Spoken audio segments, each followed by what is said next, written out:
Hello everyone, ಎಲ್ಲರಿಗೂ ನಮಸ್ಕಾರ.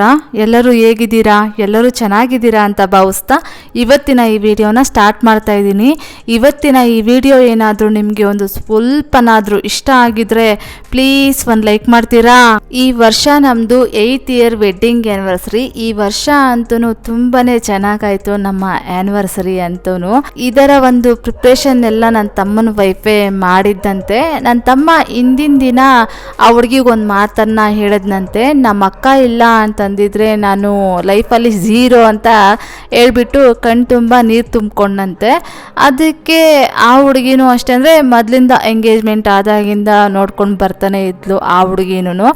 ಆಮೇಲೆ ನನ್ನ ತಮ್ಮನಿಗೆ ಹೇಳಿದ್ಲಂತೆ, ಅಕ್ಕನಿಗೆ ಏನಾದರೂ ಸರ್ಪ್ರೈಸ್ ಕೊಡೋಣ ಅಕ್ಕ ಅಣ್ಣನಿಗೆ ಅಂತಂದ್ಬಿಟ್ಟು ಹೇಳಿ ಅವರವರೇ ಮಾತಾಡಿಕೊಂಡು, ನಮಗೆ ಗೊತ್ತೇ ಇರಲಿಲ್ಲ ಇವ್ರು ಈ ರೀತಿಯಾಗಿ ಸರ್ಪ್ರೈಸ್ ಎಲ್ಲ ಕೊಡ್ತಾರೆ ಅಂತಂದ್ಬಿಟ್ಟು. ನಾನು ನಮ್ಮ ಮದುವೆ ಡೇಟ್ ಬಂದುಬಿಟ್ಟು 25-26 ಅಲ್ವಾ, 26ನೇ ತಾರೀಕು ದಿನ ಆ ಹುಡುಗಿಗೆ ಮಾಂಗಲ್ಯ ಚೈನ್ ತೊಗೊಂಬರೋಣ ಅಂತಂದ್ಬಿಟ್ಟು ಹಿಂದಿನ ದಿನ ನನ್ನ ತಮ್ಮ ಚಿಟ್ಪಣ್ಸನ್ನು ತೆಗೆದಿದ್ದ. ಅದರ ಅಮೌಂಟ್ ಎಲ್ಲ ಅವರು ಒಂದು ಸ್ವಲ್ಪ 15,000 ಈ ಥರ ಬ್ಯಾಂಡ್ಸ್ ಹಾಕಿ ಕೊಟ್ಟಿದ್ದರು. ಅದರಲ್ಲಿ 500 rupees notes, 100 rupees notes, 50 rupees notes, ಈ ಥರ ಎಲ್ಲ ಮಿಕ್ಸಪ್ ಆಗಿತ್ತು. ಸರಿ ಆಯಿತು, ಇದನ್ನೆಲ್ಲ ತೆಗೆದು ನೀಟಾಗಿ ಒಂದು 500 ರುಪೀಸ್ ನೋಟ್ಸು ಮತ್ತು 200 ರುಪೀಸ್ ನೋಟ್ಸು, 100 ರುಪೀಸ್ ನೋಟ್ಸು ಇದನ್ನೆಲ್ಲ ಡಿವೈಡ್ ಮಾಡಿ ಒಂದು ಬಂಡಲ್ ಮಾಡಿ ನೀಟಾಗಿ ಇಡೋಣ ಅಂತಂದ್ಬಿಟ್ಟು ಅದನ್ನೆಲ್ಲ ಕೌಂಟ್ ಮಾಡ್ತಾಯಿದ್ದೆ, ಎಲ್ಲ ಕರೆಕ್ಟಾಗಿ ಕೊಟ್ಟಿದ್ದಾರಾ ಇಲ್ವಾ ಅಂತೆಲ್ಲ. ಆಮೇಲೆ ಅವರೆಲ್ಲ ಬಂದುಬಿಟ್ಟು ಅಕ್ಕ ಟೆರೆಸ್ ಮೇಲೆ ಬನ್ನಿ ಅಂತ ಕರೆದ್ರು. ಆವಾಗ ಹೋಗಿ ನೋಡಿದ್ರೆ ಈ ಥರ ಎಲ್ಲ ಸರ್ಪ್ರೈಸ್ ಆಗಿ ಇಟ್ಕೊಂಡಿದ್ದಾರೆ. ನನಗೆ ನೋಡಿ ಒಂಥರ ಖುಷಿ ಆಗ್ತಾಯಿದೆ, ಒಂದು ಕಡೆ ಏನು ಇವ್ರು ಮಾಡ್ತಾಯಿದ್ದಾರೆ ಅಂತ ಅನಿಸ್ತಾ ಇತ್ತು. ಆಮೇಲೆ ನಾನು ಶ್ವೇತನಿಗೆ ಹೇಳಿದೆ, ಶ್ವೇತಾ ಈ ಥರ ಏನಾದರೂ ಸರ್ಪ್ರೈಸ್ ಕೊಡ್ತಾ ಇದ್ದೀವಿ ಅಂತಂದ್ಬಿಟ್ಟು ಒಂದು ಮಾತು ಹೇಳಿದರೆ ಚೆನ್ನಾಗಿರೋ ಡ್ರೆಸ್ ಹಾಕ್ಕೊಳ್ತಾ ಇದ್ನಲ್ಲಮ್ಮ ಅಂತಂದ್ಬಿಟ್ಟು ಹೇಳಿದೆ. ಆಗ ಆ ಹುಡುಗಿ ಇತ್ಕೊಂಡು, ಈಗಲೂ ಪರವಾಗಿಲ್ಲ ಅಕ್ಕ, ಹೋಗಿ ಡ್ರೆಸ್ ಚೇಂಜ್ ಮಾಡ್ಕೊಂಬನ್ನಿ ಅಂತಂತ ಹೇಳಿದ್ಲು. ಸರಿ, ಆಮೇಲೆ ನನ್ನ ತಮ್ಮನ ಫ್ರೆಂಡ್ಸ್ ಎಲ್ಲ ಬಂದಿದ್ರಲ್ವ, ಅವ್ರನ್ನೆಲ್ಲ ಯಾಕೆ ವೆಯ್ಟ್ ಮಾಡಿಸೋದು ಅಂತಂದ್ಬಿಟ್ಟು ಅದೇ ಒಂದು ಡ್ರೆಸ್ಸಲ್ಲೇ ಕೇಕನ್ನು ಕಟ್ ಮಾಡಿ ಎಲ್ಲರಿಗೂ ತಿನ್ನಿಸಿ ಇವಾಗ ಗಿಫ್ಟ್ ಕೊಟ್ಟಿದ್ದರು. ಏನು ಗಿಫ್ಟ್ ಎಲ್ಲ ರೆಡಿ ಮಾಡ್ಕೊಂಡ್ಬಂದ್ಬಿಟ್ಟಿದ್ದೀರಾ ಅಂತಂದ್ಬಿಟ್ಟು ಗಿಫ್ಟ್ ತಗೊಂಡು ಇವಾಗ ಗಿಫ್ಟನ್ನು ಓಪನ್ ಮಾಡ್ತಾ ಇದ್ದೀವಿ. ನಾನು ಓಪನ್ ಮಾಡ್ತಾ ಇರಬೇಕಾದ್ರೆ ನನಗೆ ಒಂದು ಗೆಸ್ ಆಯಿತು, ಇದು ಫೋಟೋ ಫ್ರೇಮ್ ಇರ್ಬೋದು ನಮ್ಮಿಬ್ಬರದು ಅಂತಂದ್ಬಿಟ್ಟು. ಅದೇ ರೀತಿಯಾಗಿಯೇ ನಮ್ಮಿಬ್ಬರದು ಇದು ಫೋಟೋ ಫ್ರೇಮ್ ಆಗಿತ್ತು. ಆಗಲೇ ನಾನೊಂದು ಮಾತನ್ನು ಹೇಳಿದೆ, ನನ್ನ ತಮ್ಮ ಹುಡುಗಿ ಹತ್ರ ಒಂದು ಮಾತನ್ನು ಹೇಳಿದ್ದ ಅಂತಂದ್ಬಿಟ್ಟು, ನಮ್ಮ ಅಕ್ಕ ನನ್ನ ಲೈಫಲ್ಲಿ ಇಲ್ಲ ಅಂತಂದಿದ್ರೆ ನನ್ನ ಲೈಫ್ ಝೀರೋ ಅಂತ ಹೇಳಿದ್ದ ಅಂತಂದ್ಬಿಟ್ಟು. ನನ್ನ ಮುಂದೆ ಯಾವತ್ತೂ ಈ ರೀತಿಯಾಗಿ ಅವನು ಹೇಳ್ತಾ ಇರಲಿಲ್ಲ, ತೋರಿಸ್ಕೊಳ್ತಾನೂ ಇರಲಿಲ್ಲ. ಫಸ್ಟ್ ಟೈಮ್ ಈ ಥರ ಕೇಳಿದಾಗ ನನಗೊಂಥರ ಆನಂದ ಬಾಷ್ಪನೇ ಬಂತು ಅಂತ ಹೇಳ್ಬೋದು. ಆದರೆ ಅವನು ಹೇಳ್ತಾನೋ ಬಿಡ್ತಾನೋ ನನಗದು ಮ್ಯಾಟರ್ ಆಗಿರಲಿಲ್ಲ. ನನ್ನ ಜವಾಬ್ದಾರಿ ಇದು, ನನ್ನ ಜವಾಬ್ದಾರಿಯನ್ನು ನಾನು ನಿಭಾಯಿಸಲೇಬೇಕು ಅಂತಂದ್ಬಿಟ್ಟು ನಾನು ಎಲ್ಲ ಕೆಲಸಗಳನ್ನು ಅಚ್ಚುಕಟ್ಟಾಗಿ ನೀಟಾಗಿ ಮಾಡ್ಕೊಂಡು ಬಂದೆ. ನಿಜವಾಗ್ಲೂ ಪ್ರತಿದಿನ ನಾನು ಅಂದ್ಕೊಳ್ತಾ ಇದ್ದೆ, ನಾವು ಪಡೋ ಕಷ್ಟಗಳನ್ನು ನನ್ನ ತಮ್ಮ ಪಡಬಾರ್ದು, ನನ್ನ ತಮ್ಮ ಮದುವೆ ಆದಮೇಲೆ ಚೆನ್ನಾಗಿರಬೇಕು, ಫೈನಾನ್ಷಿಯಲಿ ಎಲ್ಲ ಸೆಟಲ್ ಆಗಬೇಕು, ಆಮೇಲೆ ಮನೆ ಕಡೆ ಎಲ್ಲ ಅನುಕೂಲವಾಗಿರಬೇಕು ಅಂತಂದ್ಬಿಟ್ಟು ಅವನೇನು ಕಷ್ಟಪಟ್ಟು ದುಡಿದು ಕೊಟ್ಟಿರೋ ಸಂಪಾದನೆಯನ್ನು ನಾನು ಪ್ರಾಪರಾಗಿ ಯೂಸ್ ಮಾಡಿದ್ದೀನಿ. ಇದನ್ನು ಹಾಗೆ ಮುಂದಕ್ಕೆ ನಾನು ಕಂಟಿನ್ಯೂ ಮಾಡ್ತೀನಿ. ಇನ್ನು ಆ ಒಂದು ಸೆಲೆಬ್ರೇಷನ್ ಎಲ್ಲ ಮುಗಿಸ್ಕೊಂಡು ಇಲ್ಲಿ ಚಿಕ್ಕಬಳ್ಳಾಪುರದಲ್ಲೇ ನನ್ನ ತಮ್ಮನ ವೈಫು ಅವ್ರಿಗೆ ಗೊತ್ತಿರೋ ಒಂದು ಗೋಲ್ಡ್ ಶಾಪಲ್ಲೇ ಈ ಒಂದು ಗೋಲ್ಡ್ ಮಾಂಗಲ್ಯ ಚೈನನ್ನು ತೊಗೊಳ್ಳೋಣ ಅಂತಂದ್ಬಿಟ್ಟು ಆ ಒಂದು ಶಾಪ್ಗೆ ಬಂದ್ವಿ. ಇದು ಬಂದು 30 ಗ್ರಾಮ್ಸು. ಇದು ರೆಡಿಮೇಡು ಗೋಲ್ಡ್ ಮಾಂಗಲ್ಯ ಚೈನು. ಇದು ಬೇಡ, ನೀವು ಮಾಡಿಸಿ ತುಂಬಾ ಲೈಫ್ ಬರುತ್ತೆ ಅಂತಂದ್ಬಿಟ್ಟು ಆ ಒಂದು ಗೋಲ್ಡ್ ಶಾಪ್ ಅವ್ರು ಹೇಳಿದ್ರು. ಸರಿ ಆಯಿತು ಅಂತಂದ್ಬಿಟ್ಟು ನಾವು ಒಂದು 30 ಗ್ರಾಮ್ಸ್ ಗೋಲ್ಡ್ ಮಾಂಗಲ್ಯ ಚೈನ್ಗೆ ಆರ್ಡರ್ ಕೊಟ್ಟು ಬಂದ್ವಿ. ನಮ್ಮ ಅದೃಷ್ಟಕ್ಕೆ ಅವತ್ತೊಂದು ಸ್ವಲ್ಪ ಗೋಲ್ಡ್ ರೇಟ್ ಕಡಿಮೆನೇ ಇತ್ತು, 14,450 ರೂಪಾಯಿ ಏನೋ ಇತ್ತು. ಆಮೇಲೆ ನೆಕ್ಸ್ಟ್ ಡೇಯಿಂದ ತುಂಬಾ ರೈಸ್ ಆಗಿಬಿಡ್ತು. ಇವಾಗ 15,000 ಮೇಲೇ ಇರ್ಬೋದು ಅಂತ ಅಂದ್ಕೊಳ್ತೀನಿ. ಈ ಗೋಲ್ಡನ್ನು ತಗೊಳ್ಳೋದೇ ಬೇಡ ಅನಿಸ್ಬಿಡುತ್ತೆ ಒಂದೊಂದು ಸಲ ಅಂತೂ. 30 ಗ್ರಾಮ್ ಚಿನ್ನಕ್ಕೇ 4,85,000 ಆಯಿತು. ಆಯಿತು. ಯಪ್ಪ ಏನು ರೇಟ್ಗಳಪ್ಪ ಅಂತ ಅನಿಸ್ಬಿಡ್ತು. ಇದೊಂದು ಫೈನಲ್ ಆಗಿ ತಗೊಳ್ಳೋದಿತ್ತು. ಇದೊಂದನ್ನು ತಗೊಂಡು ಆಮೇಲೆ ಗೋಲ್ಡ್ಗೆ ನಮಸ್ಕಾರ ಹಾಕ್ಬಿಡೋಣ, ಇರೋ ಗೋಲ್ಡನ್ನೇ ಹಾಕ್ಕೊಂಡ್ರೆ ಆಯ್ತಪ್ಪ ಅಂತ ಅನಿಸ್ಬಿಡ್ತು. ಇನ್ನು ಅದನ್ನು ಆ ವಿಷಯನ ಮುಂದೆ ಕಂಟಿನ್ಯೂ ಮಾಡ್ತೀನಿ.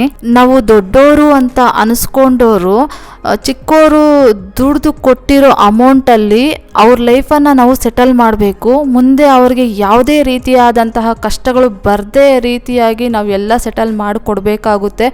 ಅದು ಬಿಟ್ಟು ಅವ್ರು ದುಡ್ದು ಕೊಟ್ಟಿರೋ ಅಮೌಂಟನ್ನು ನಾವು ಎಲ್ಲಂದರೆ ಅಲ್ಲಿ ಹಾಕಿ ಪೋಲ್ ಮಾಡಿ ಅವ್ರ ಲೈಫನ್ನು ಸೆಟಲ್ ಮಾಡದೆ ತುಂಬ ಕಷ್ಟಗಳ ಪಾಲು ಮಾಡೋದು ಬೇಡ ಅಂತಂದ್ಬಿಟ್ಟು ನಾನು ಈ ಮದುವೆ ವಿಚಾರದಲ್ಲಿ ಫೈನಾನ್ಷಿಯಲಿ ತುಂಬಾ ಚೆನ್ನಾಗಿ ಎಲ್ಲನೂ ಯೋಚನೆ ಮಾಡಿ ಎಲ್ಲನೂ ಮ್ಯಾನೇಜ್ ಮಾಡಿದ್ದೀನಿ.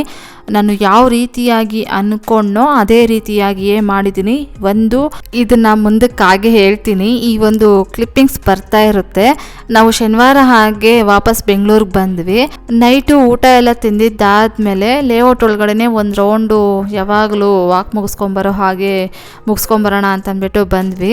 ಇಲ್ಲಿ ಈ ಒಂದು ಹೊಸ ಮನೆ ಗೃಹ ಪ್ರವೇಶ ಆಗಿತ್ತು. ನಾವು ಯಾವಾಗಲೂ ಇಲ್ಲಿ ಲೇಔಟ್ ಒಳಗಡೆ ವಾಕ್ ಮಾಡೋದಕ್ಕೆ ಬರಬೇಕಾದ್ರೆ ಈ ಮನೆ ತುಂಬ ದೊಡ್ಡದಾಗಿ ಕಟ್ತಾ ಇದ್ರು. ಕೆಲವೊಂದು ವೀಡಿಯೋಸಲ್ಲಿ ಕಾಣಿಸಿರ್ಬೋದು ಈ ಮನೆ. ಇವಾಗ ಈ ಮನೆ ಗೃಹ ಪ್ರವೇಶ ಆಗಿತ್ತು ನಾವು ಬರೋಷ್ಟಲ್ಲೇ. ಮೇ ಬಿ ಶುಕ್ರವಾರ ಏನೋ ಇರುತ್ತೇನೋ, ಇಲ್ಲ ಅಂತಂದರೆ ಸಂಡೇ ಮಾಡಿರ್ತಾರೇನೋ ಅಂತ ಮಾತಾಡಿಕೊಂಡು ತುಂಬ ಚೆನ್ನಾಗಿತ್ತಲ್ವ ಮನೆಯೆಲ್ಲನೂ. ಹಾಗೆ ಒಂದು ವಿಡಿಯೋ ಕ್ಲಿಪ್ಪಿಂಗ್ಸನ್ನು ಮಾಡಿಕೊಂಡೆ. ಇನ್ನು ಆ ಒಂದು ಮದುವೆ ವಿಚಾರಕ್ಕೆ ಬರೋಣ. ಯಾವುದೇ ರೀತಿಯಾದಂತಹ ಸಾಲಗಳು ಅವನಿಗೆ ಪ್ರೆಜರ್ ಕೊಡಬಾರ್ದು. ಅದಾದಮೇಲೆ ಇನ್ನು ಮುಂದಿನ ಜೀವನಕ್ಕೆ ಅಂದರೆ ಅರ್ಶಿಣದ ಮೈಯಲ್ಲಿ ಅವನು 1 ಮಂತು ಫ್ರೀಯಾಗಿದ್ದ ಅಂತಂದರೆ ಅದಕ್ಕೆ ತಕ್ಕಂತೆ ಎಲ್ಲ ಅಮೌಂಟನ್ನು ಹೊಂದಿಸಿಡಬೇಕು. ಅದಾದಮೇಲೆ ಇನ್ನು ಮನೆ ಕಡೆ ಎಲ್ಲ ಅನುಕೂಲವಾಗಿರಬೇಕು ಅಂತ ಯಾವ ರೀತಿಯಾಗೆಲ್ಲ ನಮ್ಮ ಲೈಫಲ್ಲಿ ನಾವು ಸಫರ್ ಆದ್ವೋ ಅದನ್ನೆಲ್ಲ ಎಚ್ಚೆತ್ಕೊಂಡು ಅವನ ಲೈಫನ್ನು ತುಂಬಾ ಸೆಟಲ್ ಮಾಡಿದ್ವಿ. ಇನ್ನು ನಮ್ಮ ಆ್ಯನಿವರ್ಸರಿಗೆ ಅಂತಂದ್ಬಿಟ್ಟು ನಾವು ಯಾವತ್ತಿಗೂ ಅಷ್ಟೇ ಗಿಫ್ಟ್ಸನ್ನು ತಗೊಂಡೇ ಇರಲಿಲ್ಲ. ಈಗಲೂ ಅಷ್ಟೇ ತಗೊಳ್ಬೇಕು ಅನ್ನೋದೇನೂ ಇರಲಿಲ್ಲ. ಆದರೆ ತಾನೇ ಅದು ಕ್ರಿಯೇಟ್ ಆಗಿಬಿಡ್ತು. ನನಗೊಂದು ಗೋಲ್ಡು ಮೂಗುತಿ ತಗೊಳ್ಳೋ ಹಾಗೆ ಆಯಿತು. ಇನ್ನು ನಮ್ಮ ಮನೆಯವ್ರಿಗೆ ಒಂದು ಹೊಸ ಫೋನ್ ತಗೊಳ್ಳೋ ಹಾಗೆ ಆಯಿತು. ನಂದು ಮೂಗುತಿ ತಿರ್ಪ ಎಲ್ಲೋ ಬಿದ್ದೋಗ್ಬಿಡ್ತು. ಹಾಗಾಗಿ ಮೂಗುತಿ ತಗೊಳ್ಳೇಬೇಕಾಗಿತ್ತು. ಸರಿ ಆಯಿತು ಅಂತಂದ್ಬಿಟ್ಟು ಮನೆ ಹತ್ರನೇ ಇರೋ ಗೋಲ್ಡ್ ಶಾಪಿಗೆ ಬಂದು ಮೂಗುತಿಯನ್ನು ತಗೊಳ್ತಾ ಇದ್ದೀನಿ. ಈ ಸಲ ಒಂದು ಸ್ವಲ್ಪ ಯೂನಿಕ್ ಆಗಿರೋ ಒಂದು ಮೂಗುತಿಯನ್ನು ತಗೊಳ್ಳೋಣ, ಚೆನ್ನಾಗಿರೋದು ತಗೊಳ್ಳೋಣ ಅಂತಂದ್ಬಿಟ್ಟು ಟ್ರೈ ಮಾಡಿದೆ. ಆದರೆ ನಮ್ಮ ಮನೆಯವ್ರಿಗೆ ಮೊದಲೆಲ್ಲ ಯಾವ ರೀತಿಯಾಗಿ ಇಟ್ಕೊಳ್ತಾ ಇದ್ದೋ ಅದೇ ತಗೋ, ಇದೆಲ್ಲ ದೊಡ್ಡದಾಗಿರುತ್ತೆ, ಚೆನ್ನಾಗಿ ಕಾಣಲ್ಲ ನಿಮ್ಮ ಮುಖಕ್ಕೆ ಅಂತಂದ್ಬಿಟ್ಟು ಹೇಳಿದ್ರು. ಸರಿ ಆಯಿತು ಅಂತಂದ್ಬಿಟ್ಟು ಸಿಂಗಲ್ ಸ್ಟೋನ್ ಮೂಗುತಿಯನ್ನೇ ತಗೊಂಡೆ. ಇದು ಚಿಕ್ಕ ಚಿಕ್ಕ ಸ್ಟೋನ್ಸು, ಒಂದು 5 ಬರುತ್ತೆ ಅಂತ ಅಂದ್ಕೊಳ್ತೀನಿ. ನೋಡೋದಕ್ಕೇನೋ ಚೆನ್ನಾಗಿ ಕಾಣ್ತಾ ಇತ್ತು. ಇದನ್ನು ತಗೊಳ್ತೀನಿ ಅಂತಂದರೆ ನಿನ್ನ ಮುಖಕ್ಕೆ ದೊಡ್ಡದಾಗಿ ಕಾಣುತ್ತೆ, ಚೆನ್ನಾಗಿರಲ್ಲ ಅಂತ ಹೇಳಿದ್ರು. ಸರಿ ಆಯಿತು ಅಂತಂದ್ಬಿಟ್ಟು ಸಿಂಗಲ್ ಸ್ಟೋನ್ ಮೂಗುತಿಯನ್ನೇ ತಗೊಂಡೆ. ಅದಾದಮೇಲೆ ಹಾಗೆ ಇನ್ನು ನಮ್ಮ ಮನೆಯವ್ರಿಗೆ ಫೋನನ್ನು ತಗೊಳ್ಳೋದಕ್ಕೆ ಹೋದ್ವಿ. ಅವ್ರು ಯಾವಾಗಲೂ ಆನ್ಲೈನಲ್ಲೇ ತಗೊಳ್ಳೋದು. ಆಫ್ಲೈನಲ್ಲಿ ಏನಾದರೂ ಸಿಗುತ್ತಾ, ಚೆನ್ನಾಗಿರುತ್ತಾ, ಆಫರ್ಸ್ ಏನಾದರೂ ಕೊಟ್ಟಿರ್ತಾರೇನೋ ಒಂದ್ಸಲ ಟ್ರೈ ಮಾಡ್ತೀನಿ ಅಂತಂದ್ಬಿಟ್ಟು ಆಫ್ಲೈನ್ಗೆ ಬಂದ್ರಿ. ಆದರೆ ಆಫ್ಲೈನಲ್ಲಿ ಅವ್ರಿಗೆ ಇಷ್ಟ ಆಗಿರೋ ಫೋನೆಲ್ಲ ಸಿಗಲಿಲ್ಲ. ಸರಿ ಆಯಿತು ಅಂತಂದ್ಬಿಟ್ಟು ಆನ್ಲೈನಲ್ಲೇ ತರಿಸ್ಕೊಂಡ್ರು. ಇನ್ನು ಫೋನೆಲ್ಲ ನೋಡಿಕೊಂಡು ಮತ್ತು ಮೂಗುತಿ ಎಲ್ಲ ತಗೊಂಡು ಇವಾಗ ಮನೆ ಕಡೆ ವಾಪಸ್ ಬರ್ತಾಯಿದ್ದೀವಿ. ಬರೋಷ್ಟರಲ್ಲಿ 6:45 ಹಂಗೆ ಟೈಮ್ ಆಗಿಬಿಟ್ಟಿತ್ತು. ಇವೆಲ್ಲ ನೋಡಿಕೊಂಡು ಆಮೇಲೆ ಪಾರ್ಕ್ಗೆ ಹೋಗಿ ಒಂದು ರೌಂಡ್ ವಾಕೆಲ್ಲ ಮುಗಿಸ್ಕೊಂಬರೋಷ್ಟರಲ್ಲಿ ಇನ್ನು ನಮ್ಮ ಮನೆಯವರ ಫೋನ್ ಕತೆ ಏನಾಯಿತು ಅಂತಂದರೆ, ಅವರು ಸೈಟ್ ವಿಸಿಟ್ ಒಂದಿದೆ ಅಂತಂದ್ಬಿಟ್ಟು ಸೈಟ್ಗೆ ಹೋಗಿದ್ರು. ಅಲ್ಲಿ ಸೈಟೆಲ್ಲ ನೋಡಿಕೊಂಡು ಸೈಟ್ ಇಂಜಿನಿಯರ್ನ ಮಾತಾಡಿಕೊಂಡು ಫೋನ್ ಜೋಬಲ್ಲಿ ಇಟ್ಕೊಂಡ್ರಂತೆ. ಜೋಬಲ್ಲೇ ಇಟ್ಕೊಂಡ್ರಾ ಇಲ್ಲ ಅಂತಂದರೆ ಬೀಳಿಸ್ಕೊಂಡ್ರ ಅನ್ನೋದೇನು ಅವ್ರಿಗೆ ಗೊತ್ತಾಗಲಿಲ್ಲಂತೆ. ಮನೆಗೆ ವಾಪಸ್ ಬರಬೇಕಾದ್ರೆ ಇನ್ನು ಗಾಡಿಗೆ ಪೆಟ್ರೋಲ್ ಹಾಕ್ಸೋಣ ಅಂತಂದ್ಬಿಟ್ಟು ಪೆಟ್ರೋಲ್ ಬಂಕ್ ಹತ್ರ ಹೋಗಿ ಫೋನ್ ಚೆಕ್ ಮಾಡಿಕೊಂಡ್ರೆ ಫೋನೇ ಇಲ್ವಂತೆ. ಮತ್ತು ಸೈಟ್ಗೆ ವಾಪಸ್ ಹೋಗಿ ಅಲ್ಲಿ ಸೈಟಲ್ಲೆಲ್ಲ ಹುಡುಕಾಡಿಕೊಂಡು ಮತ್ತು ಅವರು ಸೈಟ್ ಇಂಜಿನಿಯರ್ನ ಮತ್ತು ಅಲ್ಲಿ ಬೇರೆ ಕೆಲಸದವ್ರನ್ನೆಲ್ಲ ಕೇಳಿದ್ರೆ ಯಾರೂ ನೋಡಲಿಲ್ಲ ಅಂತಂದ್ರಂತೆ. ಇನ್ನು ರೋಡಲ್ಲೆಲ್ಲ ಹಂಗೆ ಬರ್ತಾ ಚೆಕ್ ಮಾಡ್ಕೊಂಬಂದರೆ ಎಲ್ಲೂ ಕಾಣಲೇ ಇಲ್ವಂತೆ. ಮತ್ತು ಮನೆಗೆ ಬಂದು ಆಮೇಲೆ ಅದನ್ನು ಲೊಕೇಶನ್ ಎಲ್ಲ ಟ್ರೇಸ್ ಮಾಡಿ ನೋಡಿದ್ರೆ ಅದು ಸೈಟಲ್ಲೇ ಇದೆ ಅಂತಂದ್ಬಿಟ್ಟು ತೋರಿಸ್ತಾ ಇತ್ತು. ಆದರೆ ಕಾಲ್ ಮಾಡಿದ್ರೆ ಸ್ವಿಚ್ ಆಫ್ ಅಂತ ಬರ್ತಾಯಿತ್ತು. ಸರಿ ಆಯಿತು ಅಂತಂದ್ಬಿಟ್ಟು ನಾನು ಅವ್ರ ಜೊತೆ ಹೋದೆ. ಇನ್ನೂ ಒಂದ್ಸಲ ಹೋಗಿ ಹುಡ್ಕಾಡ್ಕೊಂಡು ಬರೋಣ ಬನ್ನಿ ಅಂತಂದ್ಬಿಟ್ಟು ಹೋಗಿ ನೋಡಿದ್ರೆ ಕಾಣಲೇ ಇಲ್ಲ. ಸರಿ ಇನ್ನೇನೂ ಮಾಡೋದಕ್ಕಾಗೋದಿಲ್ಲ, ಅದೂ ಹೆಂಗೂ ಹಳೆ ಫೋನ್ ಆಗಿದೆ, ತೊಗೊಂಡು 4 ವರ್ಷ ಮೇಲೆ ಆಗಿತ್ತು. ಸರಿ ಆಯಿತು ಇನ್ನೇನು ಹೊಸ ಫೋನೇ ತೊಗೊಳ್ಳಿ ಅಂತಂದ್ಬಿಟ್ಟು ಹೋಗಿ ಅದೇ ನಂಬರ್ನ ಒಂದು ಹೊಸ ಸಿಮ್ ಕಾರ್ಡನ್ನು ತಗೊಂಡು ಅದಾದಮೇಲೆ ನೆಕ್ಸ್ಟ್ ಡೇ ಹಾಗೆ ಒಂದು ಹೊಸ ಫೋನನ್ನು ಬುಕ್ ಮಾಡಿಕೊಂಡ್ರು. ನೆಕ್ಸ್ಟು ಆ ಕೆಲಸಗಳನ್ನೆಲ್ಲ ಮುಗಿಸ್ಕೊಂಡು ಮನೆಗೆ ಬಂದಿದ್ದಾದಮೇಲೆ ಅಮ್ಮ ಮನೆಯಿಂದ ಕ್ಯಾರೆಟ್ ಒಂದು ಸ್ವಲ್ಪ ತೊಗೊಂಬಂದಿದ್ದೆ. ಆ ಕ್ಯಾರೆಟ್ನೆಲ್ಲ ತುರಿದು ಕ್ಯಾರೆಟ್ ಹಲ್ವಾ ಮಾಡಿಬಿಡೋಣ ಅಂತಂದ್ಬಿಟ್ಟು ಈಗ ಕ್ಯಾರೆಟ್ ಹಲ್ವಾ ಮಾಡ್ತಾಯಿದ್ದೀನಿ. ಇನ್ನು ಆ ಗ್ರಾಸರಿನೆಲ್ಲ ಎತ್ತಿಟ್ಟಿರಲಿಲ್ಲ, ಅದೇ ಒಂದು ಗುಂಗಲ್ಲೇ ಇದ್ದೆ. ನನಗೆ ಹೇಗಾಗುತ್ತೆ ಅಂತಂದರೆ 1 ದಿನ 2 ದಿನ ಇದ್ದರೆ ನನಗೇನು ಬೇಜಾರಾಗೋದಿಲ್ಲ, ಬಂದುಬಿಡ್ತೀನಿ ಆರಾಮ್ಸೆ. ಈ ಥರ ಏನಾದರೂ ಒಂದು 15 ಡೇಸು 20 ಡೇಸು ಅಲ್ಲೇ ಇದ್ಬಿಟ್ಟಿದ್ದೀನಿ ಅಂತಂದರೆ ನನ್ನ ಕೈಯಲ್ಲಿ ಮತ್ತೆ ಅಮ್ಮನ ಮನೆಯಿಂದ ಇಲ್ಲಿಗೆ ಬರೋದಕ್ಕೇ ಆಗೋದಿಲ್ಲ. ಈಗಲೂ ಅಷ್ಟೇ ಕಣ್ಣಲ್ಲಿ ನೀರು ತುಂಬ್ಕೊಂಡು ಬರ್ತೀನಿ. ಅದೇನೋ ಗೊತ್ತಿಲ್ಲ, ಹೆಣ್ಮಕ್ಳಿಗೆ ಇದೇ ರೀತಿಯಾಗಿ ಇರುತ್ತೇನೋ. ಇನ್ಯಾವತ್ತಿದ್ರೂ ಮದುವೆ ಆದಮೇಲೆ ಹೆಣ್ಮಕ್ಳು ಎಲ್ಲಿರಬೇಕೋ ಅಲ್ಲಿರಬೇಕಲ್ವಾ, ಹಾಗಾಗಿನೇ ಎಷ್ಟೇ ನೋವಾದ್ರೂ ವಾಪಸ್ ನಾವು ಗಂಡನ ಮನೆಗೆ ಬರಲೇಬೇಕಾಗುತ್ತೆ. ನೆಕ್ಸ್ಟ್ ಇನ್ನು ನಾನು ಕ್ಯಾರೆಟ್ ಹಲ್ವಾ ಎಲ್ಲ ಮಾಡಿದ್ದಾಯಿತು. ಅಷ್ಟೊತ್ತಿಗೆ ಇವರು ಫೋನನ್ನು ಬುಕ್ ಮಾಡಿದರು. ಬುಕ್ ಮಾಡಿ ಒಂದು 20 ಮಿನಿಟ್ಸಲ್ಲೇ ಬಂದುಬಿಡ್ತು ಅಂತ ಅಂದ್ಕೊಳ್ತೀನಿ. ಬಂದು ನೋಡಿದ್ರೆ ಇವರೊಂದು ವಿಡಿಯೋ ಮಾಡ್ಕೊಳ್ತಾಯಿದ್ರು. ಅಂದರೆ ಇದು ಯೂಟ್ಯೂಬ್ಗಂತಲ್ಲ, ಸೇಫ್ಟಿ ಪರ್ಪಸ್ಗೋಸ್ಕರ ಅಂತಂದ್ಬಿಟ್ಟು ಅವರು ವಿಡಿಯೋ ಮಾಡ್ಕೊಳ್ತಾಯಿದ್ರು. ಅಂದರೆ ಅವರು ಒಂದಷ್ಟು ವೀಡಿಯೋಸು ಒಂದಷ್ಟು ಫೋಟೋಸ್ ತಗೊಳ್ತಾಯಿದ್ರು ಈ ಡೆಲಿವರಿ ಮಾಡೋರು. ಇನ್ನು ಇವರು ಅಷ್ಟೇ ಇರಲಿ ಅಂತಂದ್ಬಿಟ್ಟು ಒಂದು ವಿಡಿಯೋ ಮಾಡ್ಕೊಳ್ತಾಯಿದ್ರು. ಅದನ್ನೇ ನಾನು ಯೂಟ್ಯೂಬ್ಗೆ ಹಾಕಿದೆ. ಈ ಫೋನ್ಸ್ ಆಗಿರ್ಬೋದು ಮತ್ತು ಕಾರ್ಸ್ ಆಗಿರ್ಬೋದು, ಇದ್ರ ನೇಮ್ ಆಗಿರ್ಬೋದು ಮತ್ತು ಬ್ರ್ಯಾಂಡ್ಗಳಾಗಿರ್ಬೋದು, ಇದ್ರ ಗಂಧ ಗಾಳಿ ನನಗೆ ಏನು ಗೊತ್ತಾಗೋದೇ ಇಲ್ಲ. ಮಾತಾಡೋದಕ್ಕೊಂದು ಫೋನ್ ಇರಬೇಕು, ಫೋನ್ ಇರಲಿ ಅಂತ ಅಂದ್ಕೊಳ್ತೀನಿ. ಇನ್ನು ಕಾರುಗಳು ಅಷ್ಟೇ, ಓಡಾಡೋದಕ್ಕೆ ಯಾವುದೋ ಒಂದು ಕಾರ್ ಇರಬೇಕು, ಕಾರ್ ಇರಲಿ ಅಂತ ಅಂದ್ಕೊಳ್ತೀನಿ. ನನಗೆ ಫೋನುಗಳ ಮೇಲೆ ಮತ್ತು ಕಾರುಗಳ ಮೇಲೆ ಅಷ್ಟೊಂದು ನಾಲೆಡ್ಜು ಇಲ್ಲ, ಆಮೇಲೆ ಕ್ರೇಜೂ ಇಲ್ಲ, ತಿಳ್ಕೊಳ್ಳೋದಕ್ಕೆ ಹೋಗೋದೇ ಇಲ್ಲ. ಈ ಒಂದು ವಿಚಾರಗಳಲ್ಲಿ ನನಗೆ ಝೀರೋ ನಾಲೆಡ್ಜ್ ಅಂತಲೇ ಹೇಳ್ಬೋದು. ಇನ್ನು ಈ ಒಂದು ಫೋನನ್ನು ಅವರು ಬುಕ್ ಮಾಡಿಕೊಂಡ್ರು. ಇನ್ನು ಇದು ಬಂದುಬಿಟ್ಟು ಒಂಥರ ಲೈಟು ಪರ್ಪಲ್ ಕಲರ್ ಅಂತ ಅಂದ್ಕೊಳ್ತೀನಿ.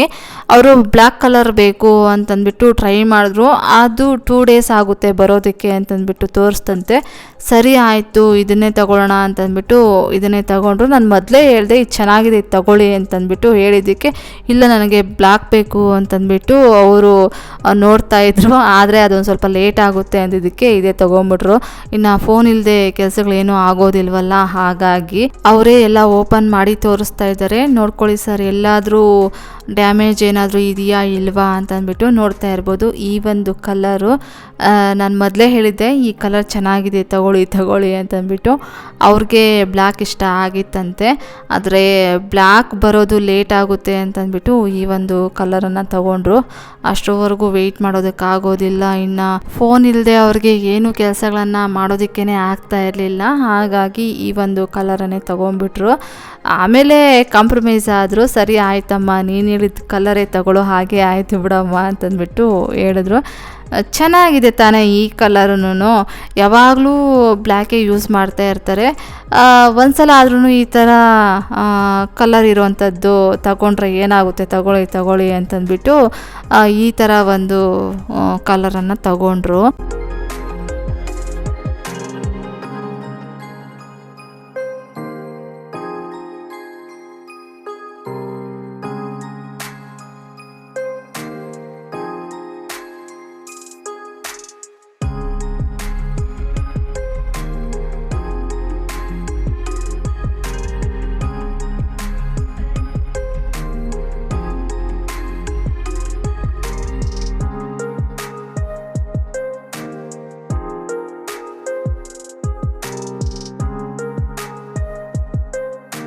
ನೆಕ್ಸ್ಟ್ ಈಗ ಕ್ಯಾರೆಟ್ ಹಲ್ವಾ ಮಾಡಿದ್ದಾದಮೇಲೆ ಇನ್ನು ಮಧ್ಯಾಹ್ನ ಹಸಿ ಬಟಾಣಿ ಕಾಳು ಮತ್ತು ಆಲೂಗಡ್ಡೆ ಹಾಕಿ ಮಸಾಲೆ ಸಾಂಬಾರನ್ನು ಮಾಡಿದ್ದೆ. ಆ ಸಾಂಬಾರಿತ್ತು ಮತ್ತು ರೈಸ್ ಎಲ್ಲ ಇತ್ತು. ಅದಕ್ಕೇ ಇವಾಗ ಮುದ್ದೆಯನ್ನು ಮಾಡ್ತಾಯಿದ್ದೀನಿ. ಆಮೇಲೆ ಇನ್ನು ಗ್ರಾಸರಿಯನ್ನೆಲ್ಲ ಎತ್ತಿಟ್ಕೊಳ್ಳೋ ಕೆಲಸ ಒಂದು ಬಾಕಿ ಇತ್ತು.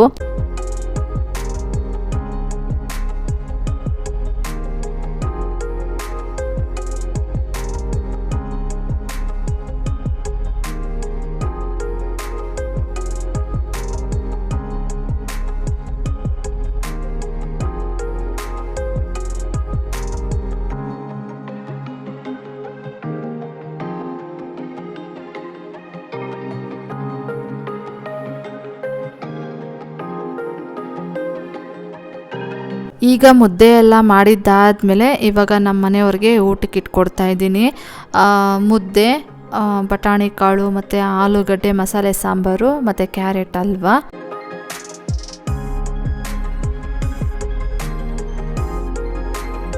ನೆಕ್ಸ್ಟ್ ಈಗ ನಾನು ಊಟ ಎಲ್ಲ ತಿಂದಿದ್ದಾದಮೇಲೆ ಇನ್ನು ಅಮ್ಮ ಮನೆಯಿಂದ ತೊಗೊಂಬಂದಿರೋ ಈ ಗ್ರಾಸರಿನೆಲ್ಲ ತೆಗೆದು ಬಾಕ್ಸುಗಳೊಳಗಡೆ ಹಾಕಿ ಜೋಡಿಸಿಡೋಣ ಅಂತಂದ್ಬಿಟ್ಟು ಈ ಒಂದು ಕೆಲಸನ ಸ್ಟಾರ್ಟ್ ಮಾಡ್ಕೊಂಡಿದ್ದೀನಿ. ಒಂದು ಅರ್ಧದಷ್ಟು ಐಟಮ್ಸ್ ಮಾತ್ರ ತೊಗೊಂಬಂದೆ, ಇನ್ನೂ ಒಂದಷ್ಟು ಐಟಮ್ಸನ್ನು ನೆಕ್ಸ್ಟ್ ಟೈಮ್ ಬಂದಾಗ ತೊಗೊಂಡು ಹೋಗ್ತೀನಿ ಅಂತಂದ್ಬಿಟ್ಟು ಅಲ್ಲೇ ಬಿಟ್ಟು ಬಂದೆ. ಅಂದರೆ ಸಿಂಪಲ್ಲಾಗಿ ಒಂದು ಸ್ವಲ್ಪ ನಾನ್ ವೆಜ್ ಫಂಕ್ಷನ್ನು ಅಂತಂದ್ಬಿಟ್ಟು ಇಟ್ಕೊಳ್ಳೋಣ ಅಂತ ಅಂದ್ಕೊಳ್ತಾ ಇದ್ರು. ಹಾಗಾಗಿ ಆ ಐಟಮ್ಸ್ ಎಲ್ಲ ಅಲ್ಲೇ ಯೂಸ್ ಆಗ್ಬೋದೇನೋ ಅಂತಂದ್ಬಿಟ್ಟು ಈ ಥರ ಪಲಾವು ಕಾಳು ಅಂತ ಹೇಳ್ತಾರೆ, ಬೀನ್ಸು ಅಂತ ಹೇಳ್ತಾರೆ ಇದನ್ನು, ಆ ಒಂದು ಕಾಳನ್ನು ತೊಗೊಂಬಂದೆ. ಅದಾದಮೇಲೆ ಇನ್ನು ಮದುವೆಯಲ್ಲಿ ಬೆಳಗ್ಗೆ ಊಟಕ್ಕೆ ಅಂತಂದ್ಬಿಟ್ಟು ವಾಂಗಿಬಾತು, ವಡೆ, ಚಟ್ನಿ ಇದೆಲ್ಲ ಮಾಡಿಸಿದ್ವಿ. ಅಲ್ಲಿ ಕಡಲೆಪಪ್ಪು ಪೌಡ್ರೆಲ್ಲ ಮಾಡಿದರು. ಆ ಒಂದು ಕಡಲೆಪಪ್ಪು ಪೌಡ್ರ್ ಆಗಿರ್ಬೋದು, ಮತ್ತು ಎಣ್ಣೆಯಲ್ಲಿ ಫ್ರೈ ಮಾಡಿರೋ ಕಡಲೆ ಬೀಜ, ಆಮೇಲೆ ಸಾಂಬಾರು ಪುಡಿ, ಅಚ್ಕಾರದ ಪುಡಿ, ಮತ್ತು ಮೆಂತ್ಯ ಕಾಳು, ಆಮೇಲೆ ಚಕ್ಕೆ, ಈ ಥರ ಕೆಲವೊಂದಷ್ಟು ಐಟಮ್ಸನ್ನು ತೊಗೊಂಬಂದೆ. ಇದೆಲ್ಲ ನಾನ್ ವೆಜ್ ಊಟಗಳಿಗೆಲ್ಲ ಯೂಸ್ ಆಗೋದಿಲ್ವಲ್ಲ ಈ ಒಂದು ಐಟಮ್ಸ್ ಎಲ್ಲ. ಅಂದರೆ ಚಕ್ಕೆ ಇವೆಲ್ಲ ಯೂಸ್ ಆಗುತ್ತೆ, ಅಲ್ಲೂ ಒಂದು ಸ್ವಲ್ಪ ಜಾಸ್ತಿನೇ ಇಟ್ಟು ಇಲ್ಲೊಂದು ಸ್ವಲ್ಪ ತೊಗೊಂಬಂದೆ.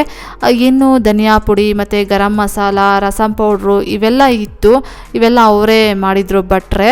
ಇನ್ನು ಅದೆಲ್ಲ ನಾನ್ ವೆಜ್ ಫಂಕ್ಷನ್ ಎಲ್ಲ ಆಗಿಬಿಡಲಿ, ಆಮೇಲೆ ಉಳೀತು ಅಂತಂದರೆ ತೊಗೊಂಡು ಹೋಗ್ತೀನಿ. ಸುಮ್ಮನೆ ಈಗಲೇ ಯಾಕಮ್ಮ ಎಲ್ಲ ತೊಗೊಂಡೋಗಿ ಅಲ್ಲಿ ಇಟ್ಕೊಳ್ಳೋದು, ಅದೊಂದು ಸಣ್ಣ ಫಂಕ್ಷನ್ ಆಗಿಬಿಡಲಿ, ಆಮೇಲೆ ಏನಾದರೂ ಉಳೀತು ಅಂತಂದರೆ ಆವಾಗ ತೊಗೊಂಡೋಗಿ ಯೂಸ್ ಮಾಡಿಕೊಂಡ್ರೆ ಆಯಿತು ಅಂತಂದ್ಬಿಟ್ಟು ಸಾಕಷ್ಟು ಐಟಮ್ಸನ್ನು ಹಾಗೆ ಬಿಟ್ಟು ಬಂದೆ. ಈ ಥರ ಕಡಲೆ ಬೀಜ, ಕಡಲೆಪಪ್ಪು, ಆಮೇಲೆ ಮೆಂತ್ಯ ಕಾಳು, ಸಾಂಬಾರು ಪುಡಿ, ಆಮೇಲೆ ನಚ್ಕಾರದ ಪುಡಿ, ಈ ಥರ ಇವೆಲ್ಲ ಇನ್ನೂ ಜಾಸ್ತಿ ಪಾಕೆಟ್ಸ್ ಎಲ್ಲ ಓಪನ್ ಮಾಡಿ ಇಟ್ಟಿದ್ದಾರೆ. ಅದನ್ನೆಲ್ಲ ಅಲ್ಲೇ ಜಾಸ್ತಿ ಅಮ್ಮ ಮನೇಲಿ ಇಟ್ಟಿದ್ದೀನಿ. ಇನ್ನೊಂದಷ್ಟು ಗ್ರಾಸರಿನೆಲ್ಲ ವಾಪಸ್ಸು ಗ್ರಾಸರಿ ಶಾಪ್ಗೆ ಕೊಟ್ವಿ, ಯಾಕಂದರೆ ಅದೆಲ್ಲ ಓಪನ್ ಮಾಡದೇ ಇರೋ ಪಾಕೆಟ್ಸು, ಮತ್ತು ಈ ಉದ್ದಿನ ಕಾಳಾಗಿರ್ಬೋದು, ಅದಾದಮೇಲೆ ಇನ್ನು ಕಡಲೆ ಬೀಜ ಆಗಿರ್ಬೋದು, ಹಸಿ ಕಡಲೆ ಬೀಜ, ಇವೆಲ್ಲ ಒಂದು ಸ್ವಲ್ಪ ಜಾಸ್ತಿನೇ ಇತ್ತು. ಇದನ್ನೆಲ್ಲ ಇಟ್ಕೊಂಡು ಏನು ಮಾಡೋದು, ಸ್ವಲ್ಪ ಎಲ್ಲ ಎತ್ತಿಟ್ಕೊಂಡು ಇನ್ನು ಉಳಿದಿದ್ದೆಲ್ಲ ವಾಪಸ್ ಮಾಡಿದ್ವಿ. ರೀಫಂಡ್ ಆದರೂ ಆಗುತ್ತೆ, ಅಲ್ಲೊಂದು ಸ್ವಲ್ಪ ಬಜೆಟ್ಟು ನಮಗೆ ಮ್ಯಾನೇಜ್ ಆಗುತ್ತೆ ಅಂತಂದ್ಬಿಟ್ಟು ಒಂದಷ್ಟು ಗ್ರಾಸರಿನೆಲ್ಲ ವಾಪಸ್ ಕೊಟ್ಟು ಓಪನ್ ಮಾಡಿರೋ ಪಾಕೆಟ್ಸ್ನ ಮಾತ್ರ ಇಟ್ಕೊಂಡು ಅಲ್ಲಿಗೊಂದಷ್ಟು ನನಗೊಂದಷ್ಟು ಅಂತಂದ್ಬಿಟ್ಟು ಎತ್ಕೊಂಬಂದೆ. ಆಮೇಲೆ ಕೆಲವೊಂದು ಐಟಮ್ಸನ್ನು ವಾಪಸ್ ಏನು ಕೊಡೋದಕ್ಕೆ ಹೋಗಲಿಲ್ಲ. ಅಂದರೆ ಆಲೂಗಡ್ಡೆ ಆಗಿರ್ಬೋದು, ಮತ್ತು ಈರುಳ್ಳಿ ಆಗಿರ್ಬೋದು, ಬೆಳ್ಳುಳ್ಳಿ ಆಗಿರ್ಬೋದು, ಇದನ್ನೆಲ್ಲ ವಾಪಸ್ ಏನು ಕೊಡೋದಕ್ಕೆ ಹೋಗಲಿಲ್ಲ.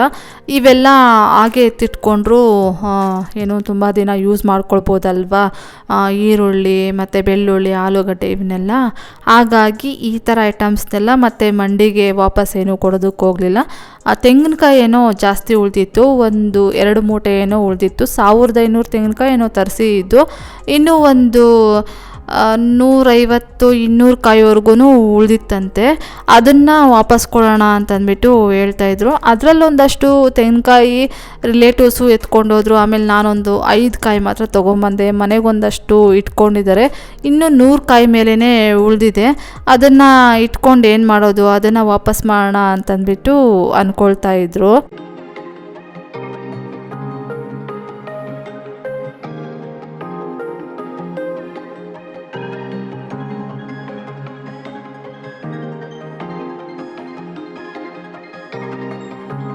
ಈಗ ಎಲ್ಲನೂ ತೆಗೆದು ಬಾಕ್ಸುಗಳೊಳಗಡೆ ಹಾಕಿ ಇಟ್ಟಿದ್ದೀನಿ. ಆಮೇಲೆ ಇನ್ನು ಈರುಳ್ಳಿ, ಬೆಳ್ಳುಳ್ಳಿ, ಟೊಮೊಟೊ ಹಣ್ಣು ಮತ್ತು ಶುಂಠಿ ಇದನ್ನೆಲ್ಲ ತೆಗೆದು ಒಂದು ಪ್ಲೇಟ್ಸಲ್ಲಿ ಹಾಕಿ ಇಡ್ತಾಯಿದ್ದೀನಿ. ಇನ್ನು ರಾಗಿ ಹಸಿಟ್ಟು ಒಂದು ಸ್ವಲ್ಪ ಜಲ್ದಿ ಇಟ್ಕೋಬೇಕಮ್ಮ ಅಂತಂದ್ಬಿಟ್ಟು ಅಮ್ಮ ಹೇಳಿದ್ರು. ಸರಿ ಆಯಿತು, ಇದನ್ನೊಂದು ಸ್ವಲ್ಪ ಜಲ್ದಿ ಇಟ್ಕೊಂಡು ಆಮೇಲೆ ಬಾಕ್ಸ್ಗೆ ಹಾಕಿ ಇಟ್ಕೊಳ್ಳೋಣ ಅಂತಂದ್ಬಿಟ್ಟು ಆ ಒಂದು ಮೂಟೆನ ಮಾತ್ರ ಪೆಂಡಿಂಗಲ್ಲಿಟ್ಟೆ. ಇನ್ನೆಲ್ಲ ಐಟಮ್ಸ್ನೂ ಜೋಡಿಸಿಟ್ಕೊಂಡೆ.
ಈಗ ಫ್ಲೋರ್ ಮೇಲೆ ಎಲ್ಲ ಒಂದು ಸ್ವಲ್ಪ ಧೂಳೆಲ್ಲ ಬಿದ್ದಿತ್ತು. ಧೂಳನ್ನೆಲ್ಲ ಕಸ ಗುಡಿಸಿ ಇನ್ನು ಪಾತ್ರೆ ವಾಶ್ ಮಾಡಿ ಕಿಚನ್ ಕ್ಲೀನ್ ಮಾಡಿದ್ರೆ ಇವತ್ತಿನ ಕೆಲಸ ಅನ್ನೋದು ಮುಗೀತು. ಇದಾಗಿತ್ತು ಫ್ರೆಂಡ್ಸ್ ಇವತ್ತಿನ ಈ ವಿಡಿಯೋ ಏನಾದರೂ ನಿಮಗೆ ಒಂದು ಸ್ವಲ್ಪನಾದರೂ ಇಷ್ಟ ಆಗಿದ್ರೆ, ಮೋಟಿವೇಶನ್ ಅನಿಸಿದರೆ please do like, share, comment and subscribe to my channel. Thank you for watching my video. Have a nice day. Bye.